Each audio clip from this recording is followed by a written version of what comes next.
ഞാൻ ഒരു കാര്യം ചോദിക്കട്ടെ? സത്യം പറയണേ, ജീവിതത്തിൽ നിന്ന് നിങ്ങൾ എന്ത് പഠിച്ചു?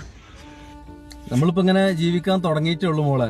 ജീവിക്കാൻ പഠിച്ചെന്ന് വെച്ചിട്ടുണ്ടെങ്കിൽ നമ്മളെ തെറ്റിദ്ധരിക്കുന്ന സ്ഥലങ്ങളിൽ എപ്പോഴും നമ്മൾ മൗനം പാലിക്കുക. അതാണ് ഏറ്റവും നല്ല കാര്യം. മറ്റുള്ളവരെന്ത് വിചാരിക്കും എന്ന് കരുതിയിട്ട് നമ്മളെ ഇഷ്ടങ്ങൾ ഒരിക്കലും ഹൈഡ് ചെയ്യരുത്, മാറ്റി വെക്കരുത്. നമ്മൾ ചെയ്തോളണം മരണം വരെ, നമ്മൾ റൂഹ് പോണ വരെ. നമ്മൾ മരിച്ചു കിടന്നാലും അവരത് പറഞ്ഞുകൊണ്ടേ നിൽക്കും. മനസ്സിലായില്ലേ? നമ്മൾ ബഹുമാനിക്കുന്ന ആളുകളെ മാത്രം, അവരുടെ വാക്കിന് മാത്രം നമ്മൾ വില കൊടുക്കുക. ഈ ലോകത്ത് നമുക്ക് ഏറ്റവും വലിയ സമ്പത്ത് നമ്മുടെ ആരോഗ്യമാണെന്നുള്ളത് മനസ്സിലായി.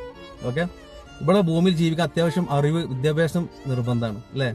അത് വിദ്യാഭ്യാസത്തേക്കാൾ കൂടുതലായിട്ട് നമുക്ക് അനുഭവത്തിൽ നിന്ന് അല്ലെങ്കിൽ യാത്രയിൽ നിന്ന് കിട്ടുന്നത് മനസ്സിലായി. വിദ്യാഭ്യാസമുള്ള എല്ലാവർക്കും കോമൺ സെൻസ് ഉണ്ടാവില്ല എന്ന് മനസ്സിലായി, പക്വത ഉണ്ടാവില്ല.